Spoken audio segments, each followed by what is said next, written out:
One time, gentleman was dying. And then his family reached out to me and said, we have heard that this young man prays for the sick, heals cancers and all these things. We need him to come and pray for this man. And then I said, okay, I'll come. But I ran out of time. And it became so hard for me to get to the person, and I feared that they might die before I prayed for them. So I told the family, is there a way we can find a convenient place? Can you bring him to service? I feel in my spirit that if you bring this person to service and I lay hands on them, they will heal. They told me, our dad is not comfortable with congregations. He's not comfortable with many people. You know, this family is a family of reputation, and so there's a way we don't like, can you come home? So I asked them, what if there was this famous doctor from America who was going through Uganda, and they called your dad and they said, this guy is like the only hope you have, and his appointment is at 2 a.m. Would you drive your father in the hospital? There was silence. The point was made. You understand what I'm saying? I have had instances where I have told, like sometime they brought me a lady here. I think, was it? She had like pancreatic cancer.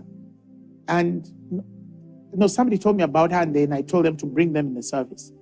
I think, or something like that. No, it was kidneys. And you slop here and you lay hands on that person and they're immediately healed. And I've seen many healed. But that also comes when I'm inspired by God to do it. It's not something that you're going to say, now from today, when you see him go down, go, you'll heal. No. I'm not God. I'm just a believer in God. You see? But sometimes the Spirit prompts and tells somebody, do this. Well, in Ethiopia, they brought a lady bedridden. So I preached in the morning session, and then I told this lady, come back in the evening, I'll pray for you.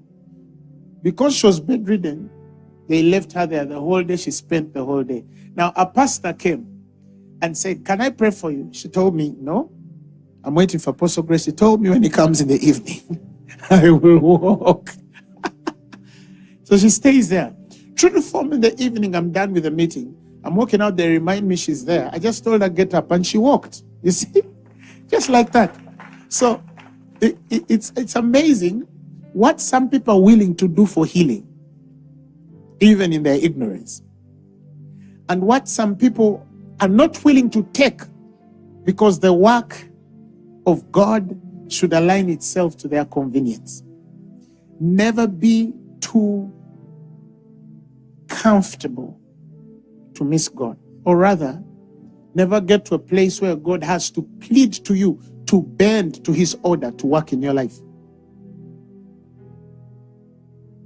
I've seen many believers condition God.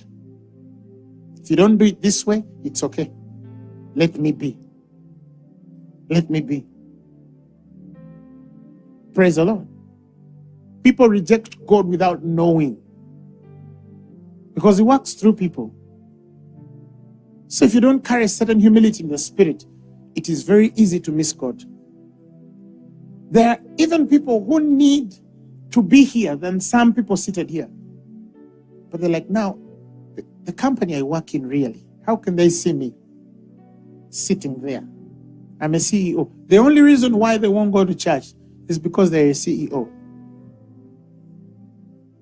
If there were less of that, they would be attending a service. But now they say, no, I'm not that level. That level is for students and a few people who are. But now at my level, how do they see me at church? I'd rather stream. Okay, I'll wait for you. God will make a way. If you don't make the way. You understand? So never be too big for God.